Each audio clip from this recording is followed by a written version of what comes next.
Hey, if you're watching this and you're probably on the fence about buying Elden Ring, or are at least interested to some degree, I'm here to give you a bit of context about Elden Ring, to give you hopefully enough information to make an informed decision on whether or not to pass this up or to take the plunge.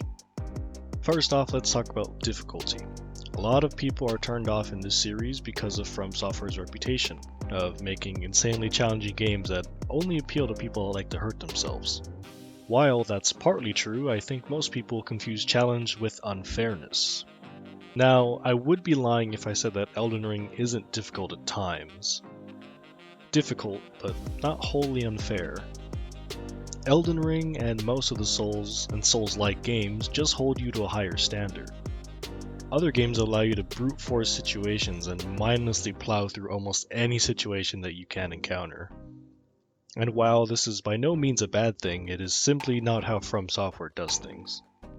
FromSoft likes to challenge and engage their players because they expect you to overcome, they expect you to succeed. Weirdly motivating. That is where I think the confusion lies because FromSoft holds you to a higher standard compared to other games. Now let's talk about some of these expectations. The things FromSoft expects from you can feel at first unfair. For example, you can come across this lake of rot and are expected to cross it on foot. Now the problem is, the lake is poisonous, and it does quite a lot of damage.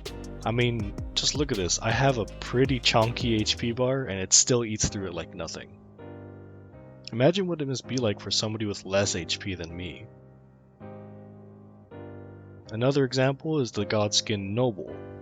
He has this move where he inflates and then rolls around, and this move is very hard to dodge, and I really never managed to avoid it.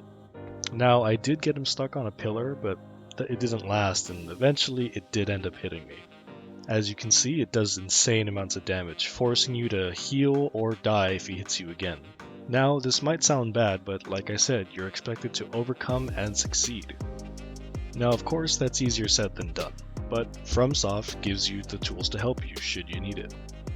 For the Lake of Rot, you can simply come back when you have invested more into your HP stat to help you manage the damage. And use some golden seeds or sacred tears to increase the number of charges and how much it heals per charge. And if you happen to come across it or you craft it, because you have the book, you can craft preserving bostules. I might be saying that wrong, but whatever. Those can clear the rot from affecting you and essentially clear any status that you have. So if it's building up, if you're already affected by it, it'll clear the status and any buildup that you have. For the Noble, apparently you can get him stuck on certain pillars, and it works a bit more consistently than the way that I did it. Now, you also have the use of summoning ashes, or you can summon a player, or players, for help. While in the beginning these challenges may seem too much to overcome, FromSoft gives you ways to give you a leg up if you need it. Let's get this out of the way. You will die many times throughout your journey, and will even spend hours to defeat just a single boss. Or maybe you're the Uber gamer and will have no problem with this game, but many will. And that's just part of the experience. There is something satisfying about beating a boss that you've been stuck on for hours, and then just enjoying the victory after you defeat him.